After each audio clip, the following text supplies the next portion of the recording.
ఇక అయిపోయింది అనుకున్నంత అయితేనే ఉండేటట్టే ఉంది.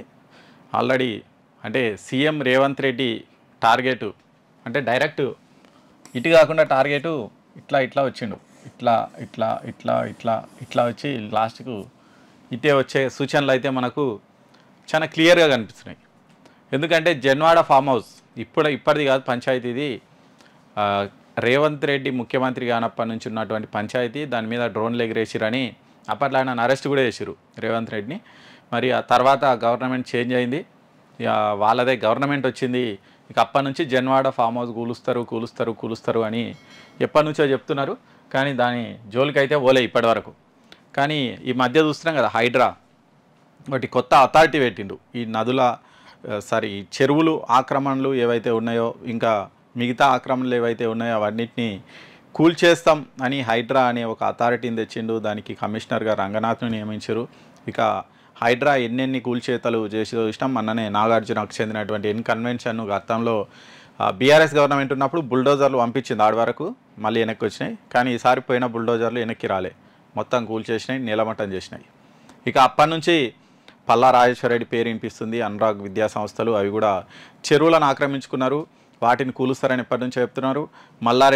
మల్లారెడ్డి కూడా వాళ్ళ విద్యా సంస్థలు ఉన్నాయి, వాళ్ళ విద్యా సంస్థలను కూడా కూలుస్తారని చెప్తున్నారు.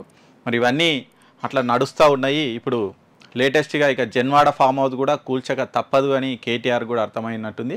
అందుకే మొన్న ఇమీడియట్గా హైకోర్టుకి వెళ్ళారు.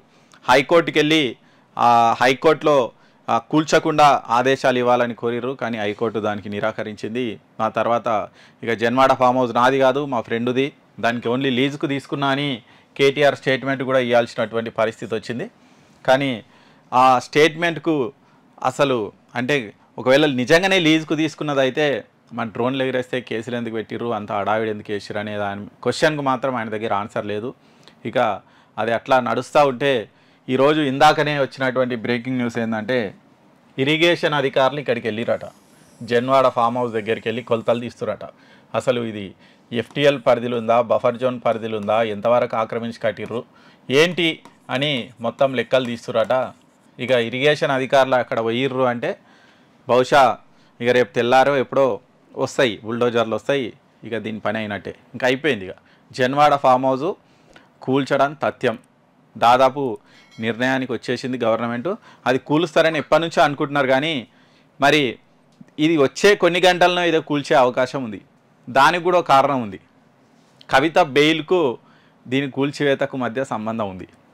ఎందుకు అంటే డైవర్షన్ పాలిటిక్స్.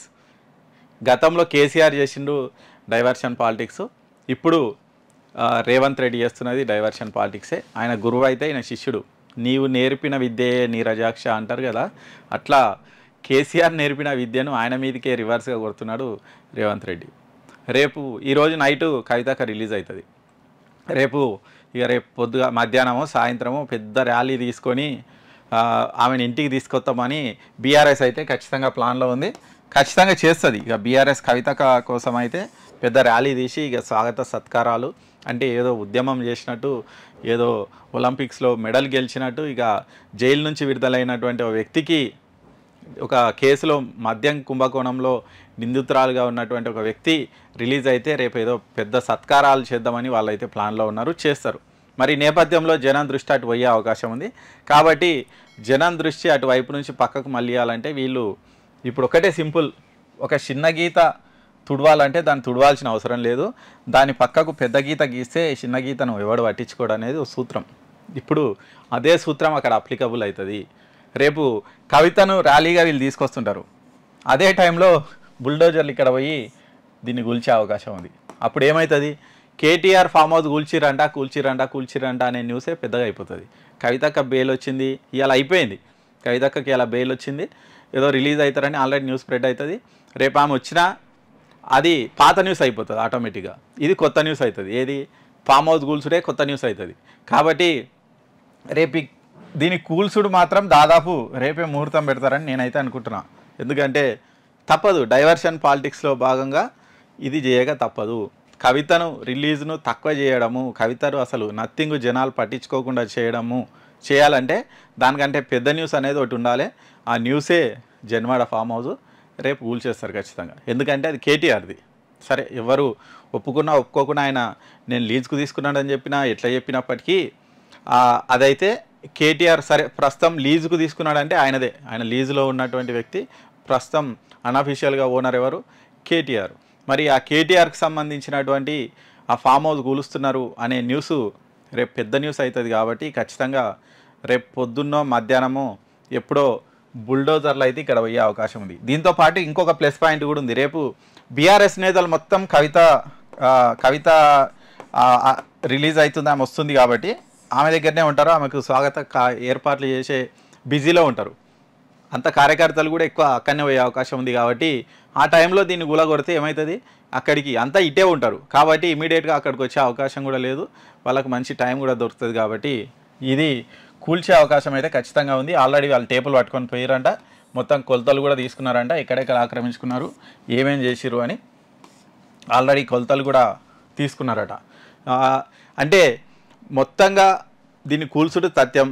బహుశా వచ్చే కొన్ని గంటల్లోనే ఇది కూల్చే అవకాశం మాత్రం స్పష్టంగా కనిపిస్తుంది. దీని తర్వాత మరి నెక్స్ట్ మల్లారెడ్డి మీద పడతారా, పల్లరాజేశ్వర రెడ్డి మీద పడతారా, లేకుంటే అసదుద్దీన్ ఓవైసీ కూడా ఉన్నాయి. ఎంఐఎంకి చెందినటువంటి కొన్ని కాలేజీలు ఉన్నాయి. ఆ కాలేజీలు కొన్ని బిల్డింగ్స్ చెరువుల మధ్యలో ఉన్నాయి, దాన్ని కూడా కూల్చాలని అంటారు. ఒకవేళ అనూహ్యంగా దాని మీద పెడతారా చూడాలి. ఎందుకంటే అక్బరుద్దీన్ ఓవైసీ కూడా ఆల్రెడీ ఈరోజు స్టేట్మెంట్ కూడా ఇచ్చినట్టున్నారు. మా విద్యా సంస్థలను కూల్చడానికే కుట్రలు చేస్తున్నారు, ఏవి కూల్చినా మేము దానికంటే పెద్ద బిల్డింగ్లు కడతాం, మా దగ్గరికి వస్తే ఊరుకోమంటున్నారు. మరి ఆయన దగ్గరికి పోతారా లేకుంటే బీఆర్ఎస్ వాళ్ళే కూల్చుకుంటూ పోతారా అనేది మనకైతే రాను తెలుస్తుంది. ఈ కవిత అక్క రిలీజ్ను పక్కదారి పట్టేయనికే, దాన్ని డైల్యూట్ చేయనికే మాత్రం ఖచ్చితంగా ఏదో ఒక ఇష్యూ మాత్రం రేపు తెర మీదకి వస్తుంది. బహుశా అది ఈ కూల్సుడే అని నేనైతే అనుకుంటున్నాను, నాకు ఉన్నటువంటి నాలెడ్జ్ ప్రకారం. మరి ఇదే చేస్తారా, ఇంకా అనూహ్యంగా ఇంకేమైనా చేస్తారా అనేది అయితే చూడాలి. మొత్తంగా అయితే ఈరోజు వీళ్ళు టేబుల్ పట్టుకొని పోయారు. మరి టేబుల్ పట్టుకొని పోయారు అంటే ఆల్రెడీ అంత స్కెచ్ రెడీ అయి ఉంటుంది కాబట్టి ఇరిగేషన్ అధికారులు మరి సరే ఇది హైడ్రా పరిధిలోకి రాదు, అక్కడ ఉన్నటువంటి మున్సిపాలిటీ వాళ్ళే కూల్చొచ్చు, కూల్చే అవకాశం అయితే చాలా స్పష్టంగా కనిపిస్తుంది. కాబట్టి ఇక కన్వెన్షన్ సెంటర్ గతమైనట్టే జన్వాడ ఫామ్ హౌస్ కూడా గతంలో చరిత్రలో కలిసిపోయే అవకాశం మాత్రం మనకు స్పష్టంగా కనిపిస్తుంది. చూద్దాం మరి ఏం జరుగుతుంది అనేది. Let's wait. Thank you.